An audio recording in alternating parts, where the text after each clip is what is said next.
Hannah opened her eyes. Stars. She had never seen them looking so clear and beautiful. For a moment, she fancied she was floating among them. Their tiny lights were so remote, they carried no warmth, and the coldness of the void seemed to penetrate her. It wasn't an uncomfortable chill, but a soothing coolness that seemed to give her a sense of being in suspended animation. She had a sense that her earthbound world contained calamity, and she wasn't in a hurry to recall its form. She smiled, realizing that she was staring at Orion's belt. Her father had taught her the names of the constellations when she was little, and the stories of Greek legends attached to them. Orion the hunter, with a sword scabbard hanging from his belt in the form of a line of 3 stars, facing off against the bull Taurus, with the constellation Canis Major as his trusty dog, helpfully barking at the bull safely behind his master. As a child, Hannah was afraid of the bull, with its fierce, blazing red eye formed by the star Aldebaran.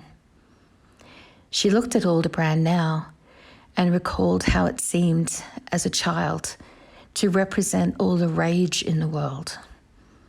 Now she felt sympathy for the bull, the hunted beast.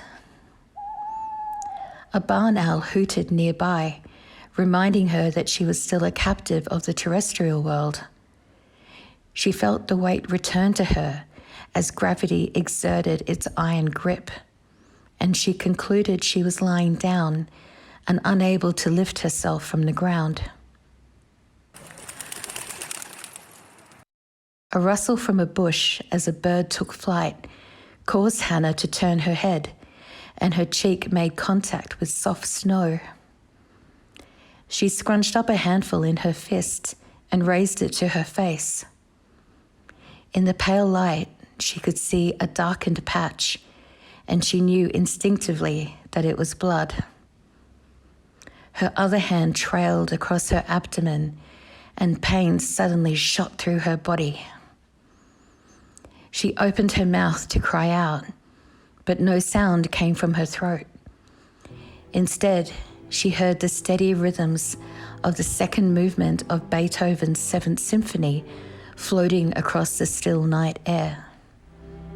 She closed her mouth and the music vanished. Confused, she opened her mouth again, and once more the music drifted through her. More concerned with her immediate environment now, she craned her head around to see. She could make out the veranda of a house with light spilling from an open back door, and realized the music was coming from inside. She frowned. Jeffrey's house? She had a sudden memory of sitting on the couch inside the house, a glass of sherry in one hand, listening to her favorite CD on Jeff's impressive sound system. Ooh, where's Jeff? Drip, drip, drip. As Hannah tried to roll her eyes back to see more of the house, she became aware of the steady flow of blood trickling from a scalp wound into the snow. A deeper chill seemed to enter her body, and she wondered how much blood she had lost and was continuing to lose. A change in the light from the doorway prompted Hannah to strain her face once more towards the door. Blocking the light was the silhouette of a person standing in the doorway, its dramatic abruptness matched by a crescendo in the symphony. She tried to scream, but all that came out was a whimper. Another memory flashed in her mind, her phone chirping to announce a text message from Jeffrey. My flight's been cancelled, sweetheart. I'll see you tomorrow. Just make yourself at home tonight. Love you always, Jake. She remembered smiling tenderly at the phone and putting it on the coffee table just as the front doorbell chimed. There was a crunching of footsteps in the snow now, and she saw that the person at the back door was approaching her. The figure walked around Hannah thoughtfully before stopping in front of her. The light from the doorway illuminated the beautiful face of a woman she knew. Hannah saw dark eyes appraising her condition. The woman nonchalantly loaded a fresh magazine into her pistol and prepared to deliver the final rounds that would end her life. Please. The word hung in the air, and it took a moment for Hannah to understand that it had come from herself. The other woman seemed to hesitate. Her eyes surveyed Hannah's injured body and the dark shadows of blood that spread out through the snow around her. She lowered the gun. You'll be dead by morning anyway. She began walking away before pausing and, without turning around, added, You could never understand how much I love him. A minute later, Hannah heard a car start and drive away. Bloodied, cold and wet, she lay there helplessly, the pain now cruelly and gleefully revealing in detail the extent of the chaos the bullets had rendered on her body. She could almost feel every shredded muscle fibre, every splintered bone, every ruptured organ. She felt like a pile of hapless, broken flesh that only antagonized itself further with every gasp and twitching attempt to continue living. Hannah felt the warmth and life drain from her body and the merciless freeze of the snow penetrating deep into her core.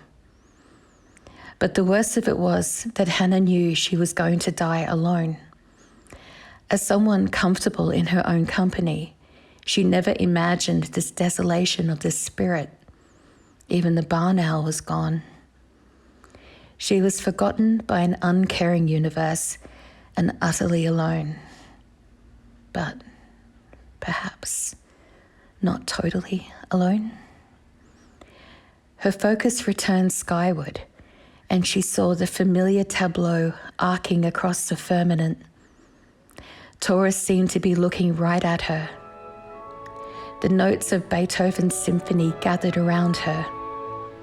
As the movement approached its resolution, the music found new purpose and seemed to be lifting her from the wet snow.